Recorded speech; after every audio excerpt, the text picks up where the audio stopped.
শিক্ষার্থীদের কোটা সংস্কার আন্দোলনকে কেন্দ্র করে সারা দেশে নাশকতায় মেতে ওঠে একদল দুর্বৃত্ত। জনমনে আতঙ্ক সৃষ্টির লক্ষ্যে সাধারণ মানুষ সহ আইনশৃঙ্খলা রক্ষা বাহিনীর সদস্যদের ওপরও হামলা চালায় তারা। অস্থিরতা চলাকালে রাজধানীর শনির আখড়া এলাকায় এক ব্যবসায়ীকে পিটিয়ে হত্যা করে নাশকতাকারীরা। পুলিশ জানায়, ব্যবসায়ী জাহিদ হোসেন বাবুর কাছে তার বৈধ পিস্তল দেখে আইনশৃঙ্খলা রক্ষা বাহিনীর সদস্য ভেবে হামলা চালানো হয়। এরপর তাকে টেনে হিঁচড়ে নিয়ে যেতে দেখা যায়। তবে এখনো মেলেনি ব্যবসায়ী জাহিদের লাশ। ডিবি জানায়, আইনশৃঙ্খলা রক্ষা বাহিনীর কোনো সদস্য দেখলেই হামলা করে জামায়াত শিবিরের কর্মীরা। তারা মনে করছে সে পুলিশ হতে পারে, আবার কেউ কেউ বলছে সে যেহেতু রিভলভার নিয়ে আসছে সে নিশ্চয়ই আমাদেরকে মারার, এরকমভাবে তাকে এই ধনিয়া কলেজের পাশ থেকে রাস্তায় নিয়ে তারপরে বেদম পিটের পর 1-1.5 কিলোমিটার তাকে টেনে নিয়ে গেল, যেটা আমরা ছবিতে দেখলেন। খামেরা তো দাগ হয় কিভাবে? এই যে ভাবি, দাগও যাবে রাগও যাবে, নিন চাকা সুপার হোয়াইট।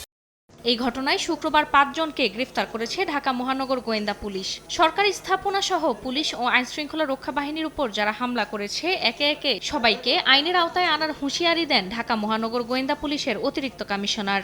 সরকারি বেসরকারি স্থাপনায় পুলিশ সদস্যদের উপর হামলা এবং আমাদের পুলিশের স্থাপনায় যারা এ ধরনের বর্বরচিত হামলা করেছেন, আমরা মনে করি বাংলাদেশের কোথাও আপনারা লুকিয়ে পার পাবেন না। গ্রেফতারকৃতদের প্রাথমিক জিজ্ঞাসাবাদে নাশকতায় জড়িত আরও অনেকের পরিচয় মিলেছে বলে জানায় পুলিশ। ছিল তারাও এরকমভাবে পয়সা শিক্ষাদের মানুষের উপরে হামলা করে নেয়। ফারজানা আক্তার, সময় সংবাদ, ঢাকা। যে ধরনের